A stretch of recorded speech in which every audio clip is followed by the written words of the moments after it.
ഈശോ മിശിഹായിക്ക് സ്തുതിയായിരിക്കട്ടെ. ഈശോ മിശിഹായിൽ സ്നേഹിക്കപ്പെടുന്ന മാതാപിതാക്കളെ, സഹോദരങ്ങളെ, പരിശുദ്ധാത്മാവിൻ്റെ വരങ്ങളെക്കുറിച്ച് നാം കണ്ടുകൊണ്ടിരിക്കുകയാണ്. ഇന്ന് ജ്ഞാനത്തിൻ്റെ വചനമാണ് നമ്മൾ ശ്രമിക്കുക. പരിശുദ്ധാത്മാവിൻ്റെ ദാനമാണ് ജ്ഞാനം എന്ന് നമ്മൾക്കറിയാം. അതുപോലെ തന്നെ ജ്ഞാനത്തിൻ്റെ വചനവും പരിശുദ്ധാത്മാവിൻ്റെ വരങ്ങളിൽപ്പെടുന്നതാണ്. എങ്ങനെയാണ് പരിശുദ്ധാത്മാവിൻ്റെ ദാനം അല്ലെങ്കിൽ ജ്ഞാനം വരമായി മാറുന്നത്? വിവേകത്തോടെ ലഭിക്കുന്ന ചില വാക്കുകൾ.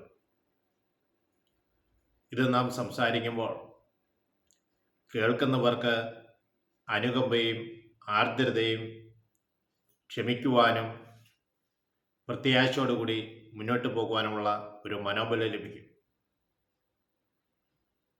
പലപ്പോഴും അറിവിൻ്റെ വചനത്തോട് ചേർന്നാണ് ജ്ഞാനത്തിൻ്റെ വചനവും പ്രവർത്തിക്കുക. അറിവെന്ന് പറയുന്നത് രഹസ്യങ്ങൾ ദൈവം നമ്മൾക്ക് വെളിപ്പെടുത്തി തരും. ഈ വെളിപ്പെടുത്തി തന്ന രഹസ്യത്തിന് അനുയോജ്യമായ രീതിയിൽ ശാന്തമായി കരുണയുടെ മനോഭാവത്തിൽ നീങ്ങുവാനുള്ള ദൈവത്തോട് ആലോചന ചോദിച്ച് പറയുന്ന വാക്കുകൾ ജ്ഞാനത്തിൻ്റെ വാക്കുകളായി മാറും. 2 സ്ത്രീകളുടെ വഴക്ക് സോളമൻ തീർത്തത് നമ്മൾക്കറിയാം. കാരണം ദൈവം അവന് ജ്ഞാനത്തിൻ്റെ വചനം കൊടുത്തിരുന്നു. ദാവീദും ജ്ഞാനത്താൽ നിറഞ്ഞവനായിരുന്നു. അതുപോലെ തന്നെ ദാനിയേൽ, കൊച്ചു ജോസഫ്, ഇവരെല്ലാവരും ആത്മാവിൻ്റെ വരമായ ജ്ഞാനവരത്തിൽ നിറഞ്ഞു ജീവിച്ചവരും അനേകം മക്കൾക്ക് ആശ്വാസവും സമാധാനം നൽകുവരുമായിരുന്നു. ഈ വരം ലഭിക്കുന്നവരിൽ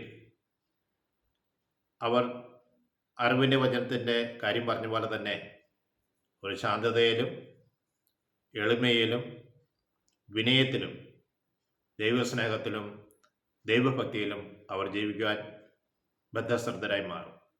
എന്നെ ശ്രമിക്കുന്ന സഹോദരങ്ങളെ, നമുക്ക് പരിശുദ്ധാത്മാവിൻ്റെ വരമായ ജ്ഞാനവരം ലഭിക്കാൻ വേണ്ടി നമുക്ക് പ്രാർത്ഥിക്കാം. സ്നേഹനാഥനെ ഈശോയെ, അവിടുത്തെ ആത്മാവിൻ്റെ വരത്തിൽപ്പെട്ട ജ്ഞാനം വരം നൽകി ഞങ്ങളെ അനുഗ്രഹിക്കണം. അറിവിൻ്റെ വചനത്തിലൂടെ രഹസ്യങ്ങൾ കണ്ടെത്തുകയും എന്നാൽ ആ പ്രശ്നത്തിന് പരിഹാരം എന്ന നിലയിൽ ശാന്തമായി അവർക്ക് ജ്ഞാനം പറഞ്ഞു കൊടുത്ത് അവരെ വിവേകത്തിലേക്ക് നയിക്കാൻ തക്കവിധം അതാ ഞങ്ങളെ നീ അനുഗ്രഹിക്കണമേ എന്ന് പ്രാർത്ഥിക്കുന്നു. എൻ്റെ അമ്മേ, ആശ്രയ മാതാവേ, ഞങ്ങൾക്ക് വേണ്ടി പ്രാർത്ഥിക്കണമേ. പിതാവിനും പുത്രനും പരിശുദ്ധാത്മാവിനും സ്തുതി. ഈശോ മിശിഹായ്ക്ക് സ്തുതിയായിരിക്കട്ടെ.